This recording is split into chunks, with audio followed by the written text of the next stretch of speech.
नमस्कार। जय भारत, जय हिंद। मैं कैप्टन डॉक्टर राजेंद्र कुमार पुरोहित, एसोसिएट प्रोफेसर गवर्नमेंट डूंगर कॉलेज बीकानेर, आप सभी का इतिहास की इस विशेष कक्षा में स्वागत और अभिनंदन करता हूं।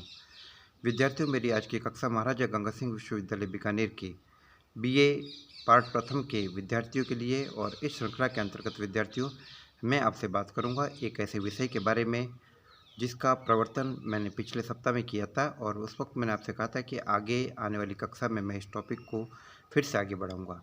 विद्यार्थियों, आपकी मेमोरी के लिए मैं आपको याद दिला दूं कि यह विषय है मगध साम्राज्य के उत्थान के बारे में। विद्यार्थियों, मगध साम्राज्य एक ऐसा साम्राज्य था जिसे हिंदुस्तान के प्रथम ऐतिहासिक साम्राज्यों में से एक माना जाता है, और इससे पहले की कक्षा में मैंने आपसे विवेचन किया था उन परिस्थितियों के बारे में, उस भौगोलिक, राजनीतिक और सामाजिक परिप्रेक्ष्य के बारे में जिसके चलते हुए मगध एक महाजनपद के स्तर से ऊपर उठकर एक विशाल साम्राज्य के स्तर में बदला। तो उसी प्रक्रिया को आगे बढ़ाते हुए आज हम मगध के विविध राजवंशों का उल्लेख करेंगे, और इस प्रक्रिया को प्रारंभ से शुरू करके नंदों तक ले जाएंगे, अंतिम नंद शासक धनानंद तक। विद्यार्थियों, वो धनानंद जिसे यूनानी साहित्य में अग्रमीज के नाम से संबोधित किया है, वो धनानंद जिसके समय में मगध साम्राज्य की शक्ति अपनी काफ़ी बुलंदियों पर थी, वो धनानंद जिसकी ताकत से घबराकर महान विश्व विजेता सिकंदर की सेनाओं ने आगे बढ़ने से इनकार कर दिया, वो धनानंद जिसे गंगा घाटी की उपत्यका में 80 करोड़ स्वर्ण मुद्रा इकट्ठी कर रखी थी, वो धनानंद जिसे कि धन देखकर आनंद की अनुभूति होती थी, और वो धनानंद जिसने कि धन प्राप्ति के लिए किसी भी प्रकार का उपाय नहीं छोड़ा, जनता पर विविध प्रकार के कर लगा दिए, यहाँ तक कि श्वास लेने पर भी एक वायु कर लगा दिया जिसका भी हमें उल्लेख मिलता है। तो विद्यार्थियों, हम इन सारी प्रक्रियाओं के बारे में बात करेंगे। तो आइए विद्यार्थियों, आज हम बात करते हैं मगध के राजवंशों के बारे में। यदि पौराणिक विवरण के ऊपर विश्वास किया जाए, पुराणों में उल्लिखित घटनाओं को सत्य माना जाए, तो हमें मगध के प्राचीन राजवंश के रूप में सबसे पहले प्रमुख राजवंश के रूप में हमें व्रातृत वंश का उल्लेख मिलता है। विद्यार्थियों, महाभारत काल में इस व्रातृत वंश के बारे में प्रचुर जानकारी मिलती है, और हमें उस दौर के प्रमुख व्रातृत वंश के शक्तिशाली शासक जरासंध का उल्लेख हमें देखने को मिल रहा है।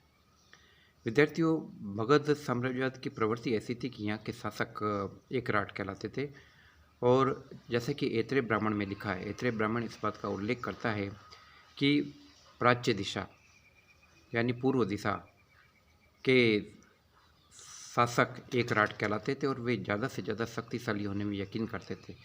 विद्यार्थियों, ये प्राच्य दिशा और इसका संबंध मगध साम्राज्य से, और मैंने पहले भी आपको स्पष्ट किया था कि मगध साम्राज्य के अंतर्गत एक विशेष प्रकार के सामाजिक परिवेश का निर्माण हो रहा है जिसे हम व्रात्य संस्कृति के नाम से जाते, जहाँ आर्य और अनार्य संस्कृति आपस में मिल रही है, और काफ़ी हद तक हम देख रहे हैं कि आर्य भिन्न श्रेणियों की यहाँ पे काफ़ी हद तक प्रचुरता थी, और ये आर्य भिन्न श्रेणियाँ किस हद तक शक्तिशाली थी, इसके बारे में जानकारी मैं आपको आगे की कक्षाओं में दूंगा। तो विद्यार्थियों, हमें इस दौर पे व्रातृत वंश के शक्तिशाली शासक के रूप में जरासंध का उल्लेख मिल रहा है। जरासंध का उल्लेख पुराणों में भी है, और जरासंध का उल्लेख महाभारत में भी मिलता है। जरासंध उन शक्तिशाली मगध सम्राटों में से था जो अपने शत्रु का मूलच्छेद यानी जड़ से समाप्त करने में यकीन करता था। कहते हैं कि उसने आसपास के काफ़ी प्रमुख राजाओं को कैद करके जेल में डाल दिया था, और वह उनकी बलि भी चढ़ा दिया करता था। महाभारत से जानकारी मिलती है कि जरासंध का अंत भगवान श्री कृष्ण की प्रेरणा से भीमसेन ने किया था, और पौराणिक विवरणों में इस बात का उल्लेख मिलता है कि जरासंध का शरीर जरा नामक राक्षसी की कृपा के कारण एक संधि से जुड़ा हुआ था, इसलिए उसको जरासंध कहते हैं। 2 टुकड़ों में बटा हुआ था, इसको जोड़ा गया। तो जब भीम और जरासंध का आपस में युद्ध हुआ, तो श्री कृष्ण के इशारे पर भीम ने जरासंध के शरीर के दाएं हिस्से को बाईं तरफ और बाएं हिस्से को दाईं तरफ फेंका, ताकि वो पुनः जुड़ नहीं पाए, और इस प्रकार से जरासंध का अंत हुआ।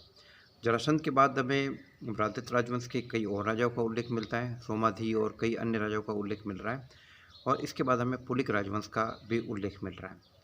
तो ऐसा कहा जाता है कि पुलिकों का उल्लेख पुराणों में जघन्यज अर्थात आर्य भिन्न श्रेणियों के रूप में किया गया, और ऐसा कहा जाता है कि अंतिम पुलिक शासक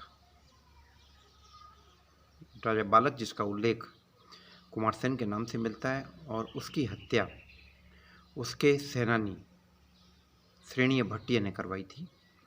और श्रेणीय भट्टिय का राजवंश आगे चलकर इतिहास में हरेक राजवंश के नाम से जाना गया। श्रेणीय भट्टिय ने कुमारसेन की हत्या करा के सत्ता की बागडोर अपने बेटे बिंबिसार को सौंपी।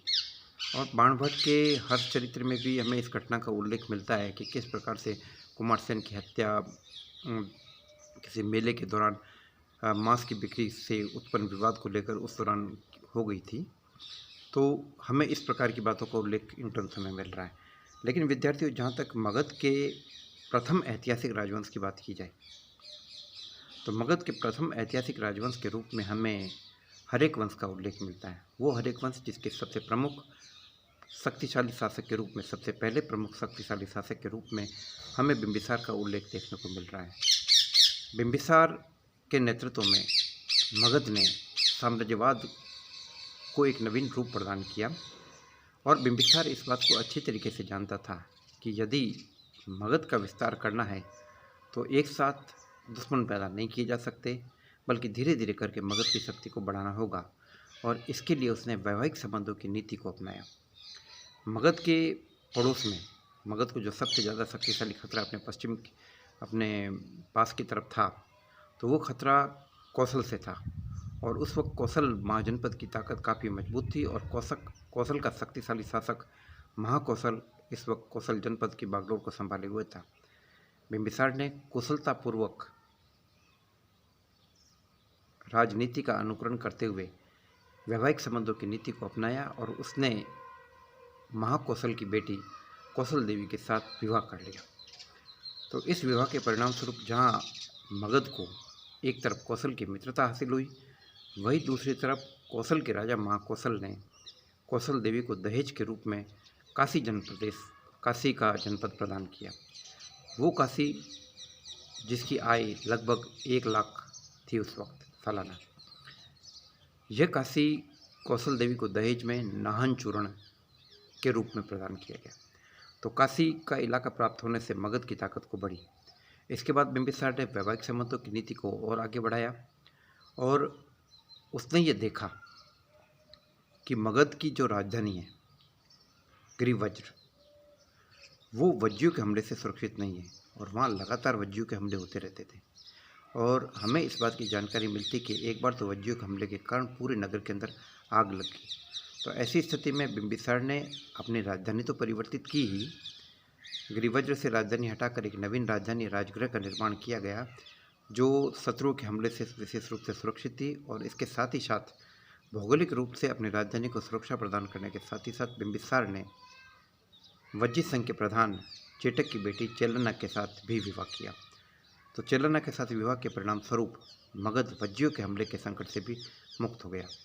इसके अलावा हमें बिंबिसार के 2 और विवाहों का भी उल्लेख मिलता है, जो उसने विदेह की राजकुमारी वासवी के साथ किया था और एक विवाह उसने अपने मद्र की राजकुमारी क्षेमा के साथ किया था। तो विद्यार्थियों, कुल मिलाकर हमें बिंबिसार के 4 विवाहों का उल्लेख मिलता है। पहला विवाह कौशल जनपद की राजकुमारी कौशल देवी के साथ, दूसरा विवाह विदेह की राजकुमारी वासवी के साथ, तीसरा विवाह चेटक की बेटी चेलना के साथ और चौथा विवाह मद्र देश की राजकुमारी क्षेमा के साथ। तो इन 4 वैवाहिक संबंधों की नीति के द्वारा बिंबिसार ने मगध की सीमाओं को सुरक्षित किया और मगध के लिए नए मित्र हासिल किए। विद्यार्थियों, इसके बाद बिंबिसार ने अपनी ताकत को बढ़ाया और पड़ोस में स्थित अंग जनपद पर हमला किया। अंग देश के राजा ब्रह्मदत्त को मार दिया गया और अंग को शामिल कर दिया गया मगध के अंदर। अंग जनपद की राजधानी चंपा थी और बाद में बिंबिसार ने अपने बेटे कुणिक अजातशत्रु को अंग देश का गवर्नर नियुक्त किया।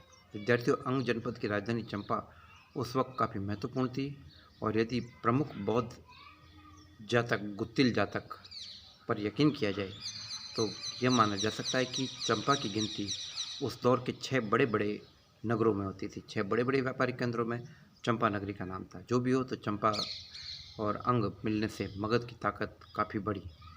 ऐसा कहा जाता है कि बिंबिसार के राज्य में 80,000 गाँव थे। बिंबिसार का जहाँ तक धार्मिक विचारधारा की बात करें तो ऐसा कहा जाता है कि बिंबिसार बौद्ध धर्म और जैन धर्म दोनों से प्रभावित था और बुद्ध से की वाणी से प्रभावित होकर उसने बौद्ध विचारधारा को भी स्वीकार किया और जैन धर्म की भी उसके ऊपर काफ़ी छाप थी। कहा जाता है कि अपनी रानी चेल्लना के उपदेशों से भी उसने जैन धर्म की तरफ अपना रुझान दिखाया। तो कुल मिलाकर बौद्ध और जैन धर्मों के बारे में बात की जाए तो कह सकते हैं कि दोनों के प्रति उसका रुख सहिष्णुता भरा था। और बुद्ध से तो उसके बिंबिसार के व्यक्तिगत संबंध थे। उसने अपने प्रसिद्ध राजवैद्य जीवक को बुद्ध की चिकित्सा के लिए भी भेजा था। आयुर्वेद की कौमारभृत्य शाखा का ज्ञाता जीवक बिंबिसार के दरबार में राजवैद्य था और कहते हैं कि बिंबिसार के एक पुत्र अभयसेन ने जीवक को अपने यहाँ संरक्षण दिया, उसका पालन पोषण किया और उसके बाद में तक्षशिला भेजकर उसको आयुर्वेद की शिक्षा दिलाई। तो जीवक काफ़ी महत्वपूर्ण था और उसने कहा जाता है कि जीवक